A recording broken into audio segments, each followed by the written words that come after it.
Good morning दोस्तों। तो कैसे हैं आप सभी लोग। आज हम लेकर आए हैं रक्त से संबंधित बहुत ही महत्वपूर्ण प्रश्न जो पूर्व में एनटीपीसी सीजीएल एग्जाम्स में रिपीट हुए हैं और आने की प्रबल संभावना है। आप सभी एनटीपीसी की तैयारी में लग गए होंगे, तो उससे संबंधित आपकी तैयारी में हम सहयोग प्रदान कर रहे हैं। चलते हैं पहले क्वेश्चन की तरफ।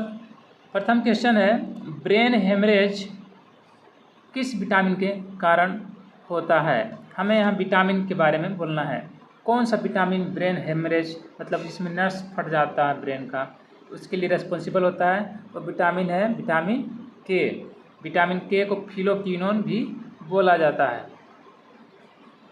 क्यूनोन। बढ़ते हैं अगले क्वेश्चन की तरफ। ब्लड बैंक में रक्त को कितने डिग्री फ़ारेनहाइट पर रखा जाता है। तो ब्लड बैंक में रक्त को कितने डिग्री फ़ारेनहाइट पर रखा जाता है। ऑप्शंस हैं 37 degree Fahrenheit, 40 degree Fahrenheit, 42 degree Fahrenheit, 39 degree Fahrenheit. तो सही उत्तर है दोस्तों 40 degree Fahrenheit, option number B. Bank में रक्त को 40 डिग्री फ़ारेनहाइट पर रखा जाता है। बढ़ते हैं नेक्स्ट क्वेश्चन की तरफ। इनमें से किस रुधिराणु में केंद्रक नहीं होता है। ऑप्शन है आरबीसी, डब्ल्यूबीसी, प्लेटलेट्स और नन। डब्ल्यूबीसी में केंद्रक होता है, प्लेटलेट्स में भी केंद्रक होता है, बट आरबीसी में केंद्रक नहीं होता है। ना ही केंद्रक होता है, ना ही लाइसोसोम होता है। आरबीसी में लाइसोसोम भी नहीं होता है। तो इसका सही उत्तर होगा ऑप्शन नंबर ए। बढ़ते हैं नेक्स्ट क्वेश्चन की तरफ।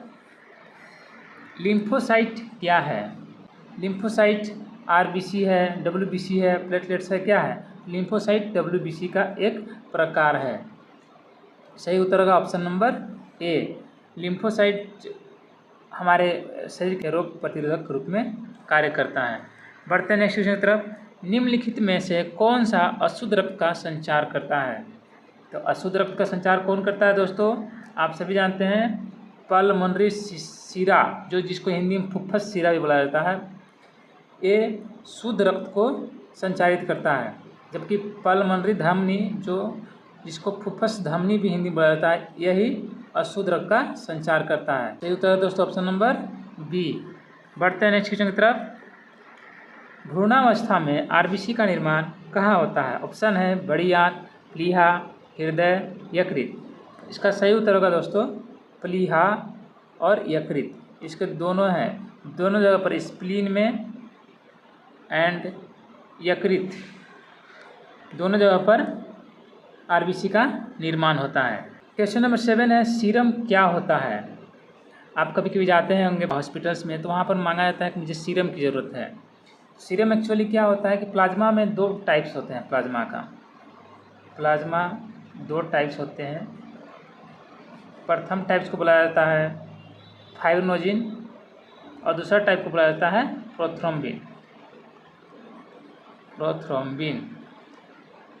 तो रक्त से अगर फाइब्रिनोजिन को निकाल दिया जाता है, ये दोनों प्रोटीन है, फाइब्रिनोजिन और प्रोथ्रोम्बिन, ये दोनों प्रोटीन होते हैं। रक्त से जब फाइब्रिनोजिन को निकाल दिया जाता है, तो जो बचा हुआ शेष रक्त हुआ उसको हम सीरम बोलते हैं। तो इसका सही उत्तर होगा ऑप्शन नंबर ए। किस उपकरण का प्रयोग रक्तचाप नापने के लिए किया जाता है। बहुत ही इंपॉर्टेंट क्वेश्चन है। ऑप्शन है हाइड्रोमीटर, मल्टीमीटर, सेलिनोमीटर, स्फैग्नोमीटर। इसका सही उत्तर होगा दोस्तों ऑप्शन नंबर डी, स्फैग्मोमैनोमीटर। ये रक्तचाप को मापता है। बाकी 3 है, हाइड्रोमीटर, ये आप जानते होंगे डेंसिटी घनत्व को मापता है। मल्टीमीटर बहुत सारे इलेक्ट्रिकल्स मेजर करता है। और सेलिनोमीटर लिक्विड में साल्ट की मात्रा को बताता है। बढ़ते हैं अगले क्वेश्चन की तरफ। कौन सा प्रोटीन रक्त का थक्का बनाने से रोकता है। हमारे शरीर में रक्त 24 आवर अपनी संचारित अवस्था में है। हेपरिन प्रोटीन जो है ब्लड को शरीर में जमने नहीं देता है, जबकि जैसे ही शरीर मेरा कटता है, जहाँ से खून का स्राव होने लगता है, तो हेपरिन प्रोटीन जो है एयर के संपर्क में आने से, हवा के संपर्क में आने से निष्क्रिय हो जाता है और रक्त का थक्का बन जाता है। तो इसका सही उत्तर होगा दोस्तों ऑप्शन नंबर ए, हेपरिन।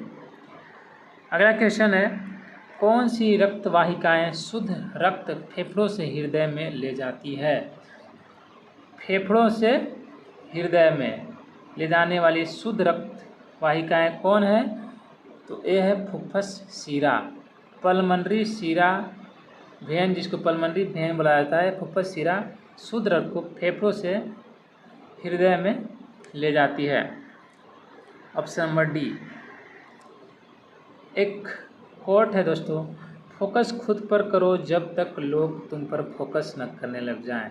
अपने आप को इतना निखारिए कि जब आप निकलें, जब कुछ बन जाएं, तो लोग आपको देखकर लगे और कहें कि हाँ भाई इसने पाया है, इसने मेहनत से पाया है।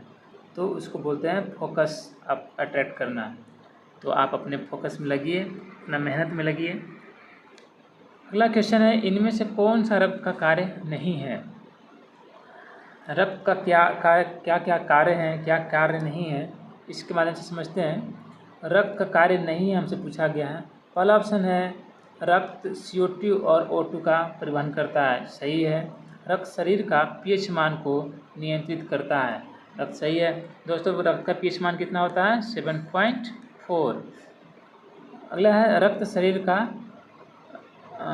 तापमान नियंत्रित करता है, ये भी सही है। ब्लड ही हमारे शरीर का तापमान को नियंत्रित करता है। यह संक्रमण से बचाता है, एक गलत है दोस्तों। इसका ऑप्शन नंबर उत्तर डी होगा, यह हमें संक्रमण से नहीं बचाता है। अगला क्वेश्चन है, रक्त बीमारी के बारे में इनमें से कौन सा तथ्य गलत है? रक्त बीमारी, यहाँ पर दोस्तों बीमारी नहीं होगा, यहाँ पर प्लेटलेट्स के बारे में पूछा गया है। प्लेटलेट्स, जिसको हिंदी में बिंबाणु भी बोला जाता है, बिंबाणु। पहला इसे थ्रोम्बोसाइट भी कहते हैं। यह रक्त का थक्का बनाने में मदद करता है, ये भी सही है। इसका जीवनकाल 4 से 5 दिन होता है, ये भी सही है। इसमें से कौन सा गलत है दोस्तों? ऑप्शन नंबर बी, यह रंगीन होता है, नहीं ये रंगहीन होता है। RBC की संख्या किस यंत्र के द्वारा मापी जाती है? तो RBC की संख्या हीमोसाइटोमीटर द्वारा मापी जाती है। एनीमोमीटर द्वारा वायु दाब मापा जाता है। लैक्टोमीटर द्वारा दूध की क्वालिटी मापी जाती है। इसका सही उत्तर ऑप्शन नंबर डी। WBC का निर्माण कहाँ होता है? तो WBC का निर्माण दोस्तों अस्थि मज्जा में होता है। बोन मैरो इसको इंग्लिश में बोला जाता है, बोन मैरो। यहाँ पे WBC का निर्माण होता है। नेक्स्ट क्वेश्चन है, इनमें से कौन सा लसिका का कार्य नहीं है? तो लसिका का कार्य क्या नहीं है? लिम्फ जिसको बोला जाता है। यह घाव का भरने में कार्य करती है, ये भी सही है। यह संक्रमण से बचाती है, लसिका हमारी बॉडी को रोगाणु से बचाती है, जीवाणु को नष्ट करती है, ये भी सही है। यह शरीर में उत्तरित जल का अवशोषण करता है, यह भी सही है। यह शरीर के तापमान को नियंत्रित करता है, एक गलत है दोस्तों। हमारे शरीर के तापमान को नियंत्रित करने के लिए ब्लड उत्तरदायित्व है, ब्लड रेस्पॉन्सिबल होता है। अगला क्वेश्चन है, असामान्य रूप से RBC का बढ़ना क्या कहलाता है? जब रक्त में असामान्य रूप से RBC बढ़ने लगे तो इसको हम पॉलीसाइथेमिया बोला जाता है, इस चीज़ को पॉलीसाइथेमिया बोला जाता है। अगला ऑप्शन है इरिथ्रोसाइटोपेनिया। इसमें क्या होता है? रक्त में RBC की मात्रा घटने लगती है, तो इस चीज़ को इरिथ्रोसाइटोपेनिया बोला जाता है। इरिथ्रोपोएसिस में ये एक्चुअली दिखाता है process of production of RBC के मेकिंग प्रोसेस को ये दिखाता है, प्रोडक्शन प्रोसेस को।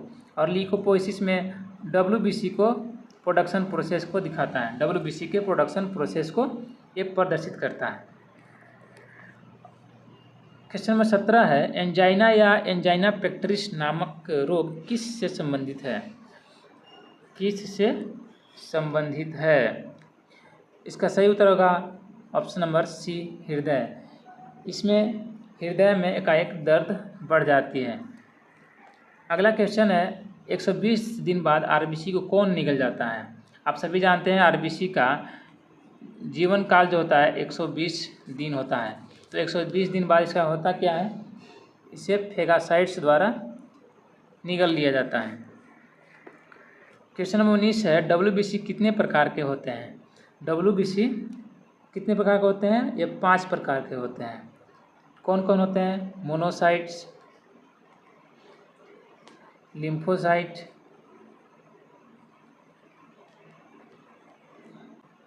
बेसोफिल्स न्यूट्रोफिल और एक ठे और होता है लास्ट, उसको एसिनोफिल बोला जाता है। WBC 5 प्रकार के होते हैं, मोनोसाइट्स, लिम्फोसाइट्स, बेसोफिल, न्यूट्रोफिल और एसिनोफिल। नेक्स्ट क्वेश्चन है, प्लाज्मा में मुख्य रूप से पाए जाने वाले प्रोटीन हैं। बताए थे प्लाज्मा में 2 प्रोटीन मुख्य रूप से पाए जाते हैं, एक होता है प्रोथ्रोम्बिन और एक होता है फाइब्रिनोजिन। तो यहाँ पर सही उत्तर होगा option number C, fibrinogen protein plasma में पाया जाता है। प्लाज्मा की प्रकृति होता है, क्या होता है प्लाज्मा की प्रकृति? ये क्षारीय प्रकृति का प्लाज्मा होता है। अगला क्वेश्चन है, रुधिर प्लेटलेट्स का जीवन काल कितने दिन का होता है? तो रुधिर प्लेटलेट्स का जीवन काल कितना होता है? 3 से 5 दिन। सही उत्तर ऑप्शन नंबर ए है। अगला क्वेश्चन है, शिराओं में किस प्रकार का रक्त बहता है? शिराओं में कैसा रक्त बहता है? ऑक्सीजन रहित, जिसको दूषित रक्त भी बोला जाता है। ये शिरा में बहता है, धमनी में शुद्ध रक्त बहता है। नेक्स्ट क्वेश्चन है, लैक्टियल क्या है?